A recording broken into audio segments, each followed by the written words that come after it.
ایک بچے کا خوف جہنم۔ حضرت بہلول گزر رہے تھے، ایک بچے کو دیکھا، وہ کڑا رو رہا تھا، دوسرے بچے اخروٹ سے کھیل رہے تھے۔ انہوں نے سمجھا اس کے پاس اخروٹ نہیں، اسی لیے رو رہا ہے، میں اس کو لے کر دیتا ہوں۔ انہوں نے کہا بیٹا رو نہیں، میں تجھے اخروٹ لے کر دیتا ہوں، تو بھی کھیل۔ اس بچے نے کہا بہلول کیا ہم دنیا میں کھیلنے آئے ہیں؟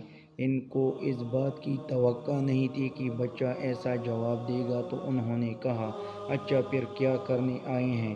بچے نے کہا اللہ تعالیٰ کی عبادت کرنے آئے ہیں۔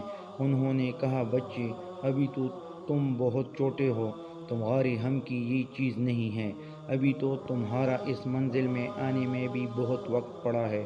تو اس نے کہا ارے بہلول مجھے دھوکہ نہ دے، میں نے اپنی ماں کو دیکھا ہے کہ وہ صبح جب آگ جلاتی ہیں تو پہلے چھوٹی لکڑیوں سے جلاتی ہیں اور بعد میں بڑی لکڑیاں رکھتی ہیں، اسی لیے مجھے ڈر ہے کہیں دوزخ مجھ سے نہ جلائی جائے اور میرے اوپر بڑوں کو نہ ڈالا جائے۔ یہ سن کر بہلول بے ہوش ہو کر گر گئے۔